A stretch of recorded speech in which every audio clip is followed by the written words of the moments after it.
This video movie is based on true biography. Opinions, images, and statements do not express judgments or truths.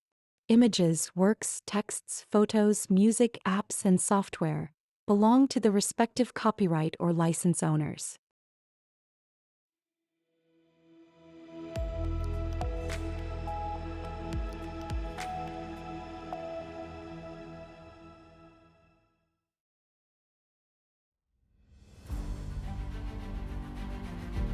Julius Caesar is one of the most extraordinary and influential figures in the history of ancient Rome, whose life and actions have left an indelible mark on the course of Western civilization.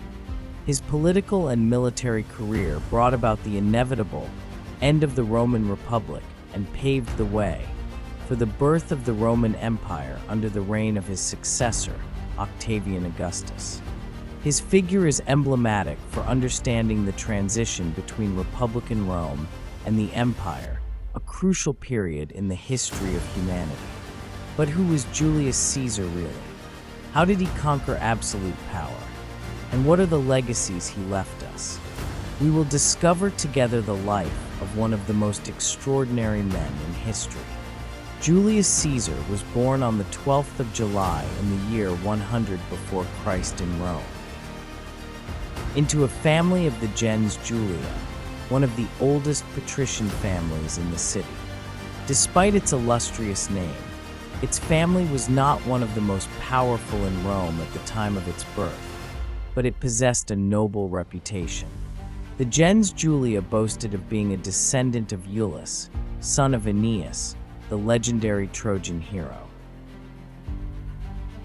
Caesar therefore grew up in an environment that mixed the prestige of the nobility with the difficulties of not belonging to the richest and most influential families.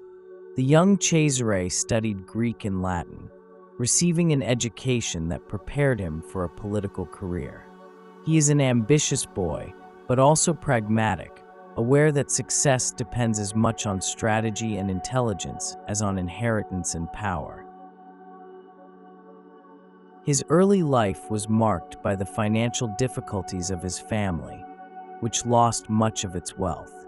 In 85, before Christ, Caesar was struck by the death of his father, who had been a propraetor in Asia. This death forced him to enter active politics, and despite his very young age, Caesar embarked on a military career. His first experience in Roman politics took place in a complex context, marked by the internal struggles between the various factions of the Republic. The cursus honorum was the compulsory path that a Roman citizen had to follow to rise to the top of power.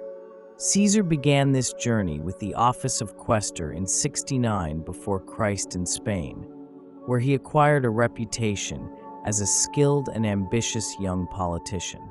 In 63 before Christ, Caesar was elected Pontifex Maximus, the highest religious office in Rome, which allowed him to consolidate his social and political status.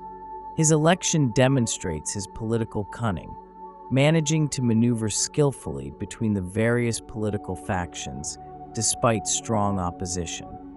In 60 before Christ, Caesar made a triple alliance with two of the most powerful politicians of the day: Pompey the Great, one of the greatest Roman generals, and Crassus, the wealthy and influential businessman.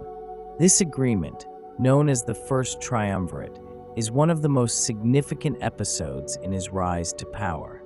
The Triumvirate allowed Caesar to obtain the consulship in 59 before Christ, one of the most prestigious offices in the Republic.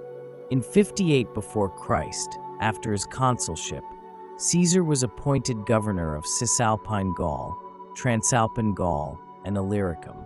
These territories offered Caesar the opportunity to conduct one of the most extraordinary military campaigns in Roman history, the Gallic Wars.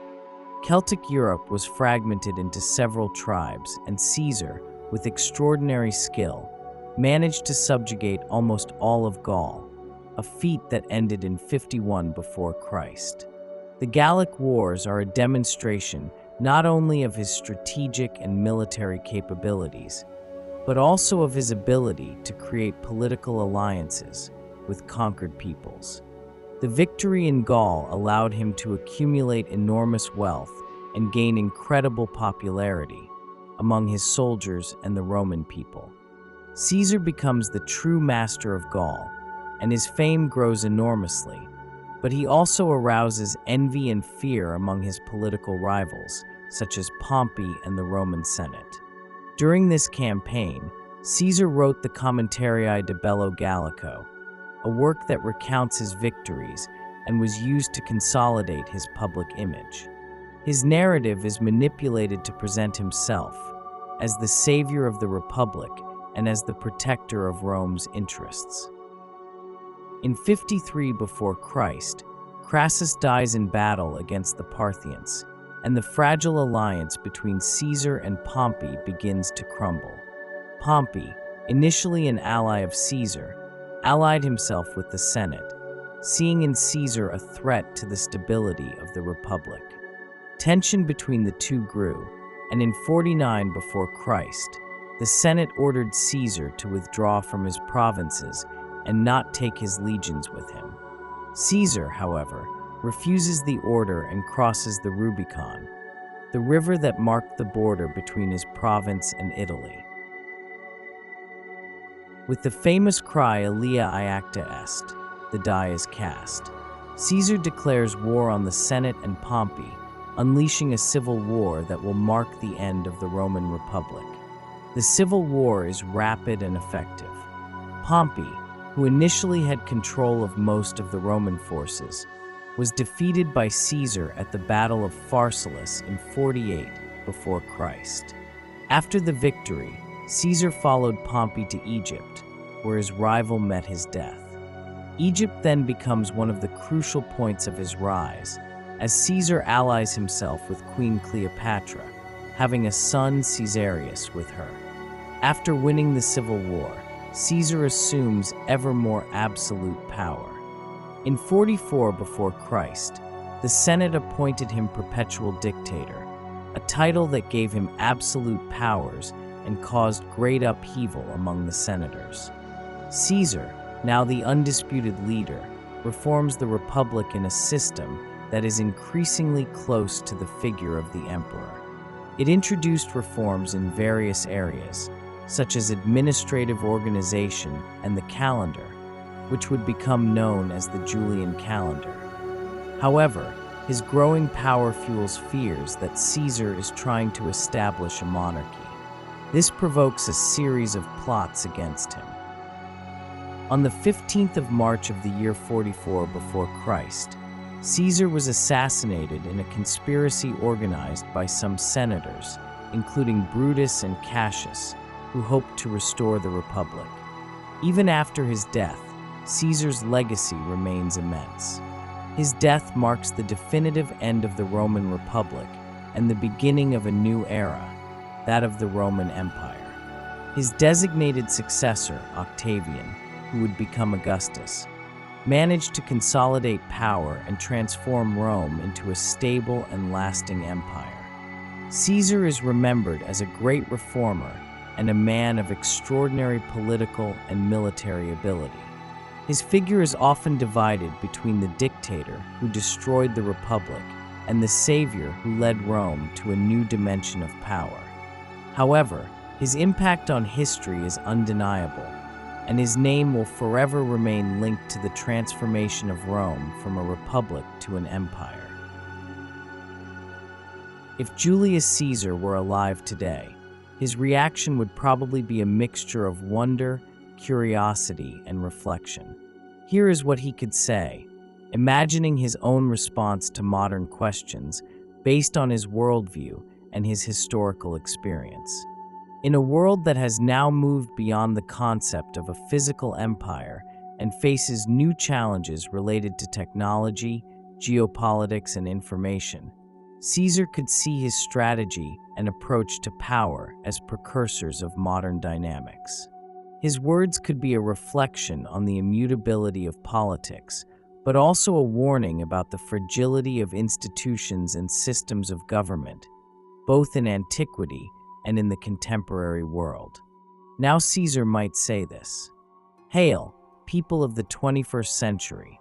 I observe you from this anachronistic position of mine, and I see a world that, despite having conquered the stars, has not forgotten human weaknesses. I see men and women fighting for power, trying to dominate history, just like I did. But your power is different from mine. You are no longer bound by weapons or the ends of the earth, but you have conquered the world through technology and information. War is no longer fought on battlefields, but in minds and virtual squares. Yet, I know that even today the heart of politics has not changed. It is always a game of alliances, opportunism, and ambition. In this new world that I see, peace and war are intertwined with new forms of influence. And yet, after all, the struggle for power has never been more pervasive. It seems to me that you too have understood what I have always maintained. Without a solid base of popular support, no man can govern for long. But be careful, this does not mean that the people will always be reasonable. Democracy is fragile, and as I learned too late, its flaws can become its condemnation. I see that the concept of imperium has evolved. It is no longer an empire that expands its rule through military force, but a rule that is exercised in a different way. The media, information, and data are now the real battleground. Yet, if there is one lesson that has not changed over the centuries, it is this: a man who knows how to influence the masses, who knows how to manage his allies and his enemies, can rule. I destroyed the republic to build a new order.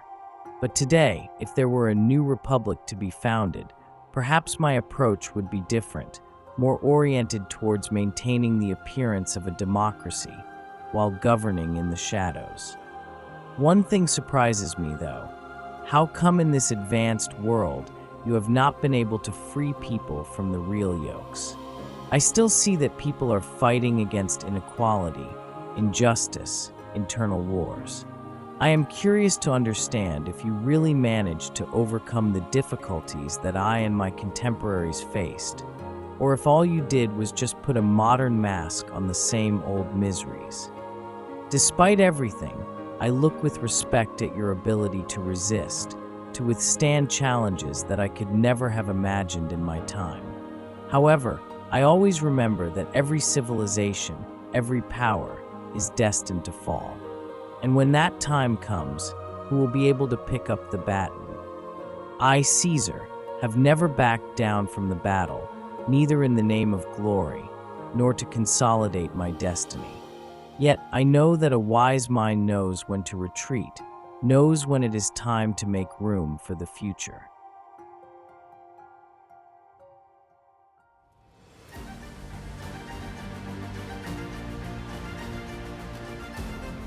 Thank you for participating in this journey on the biographical theme of Julius Caesar.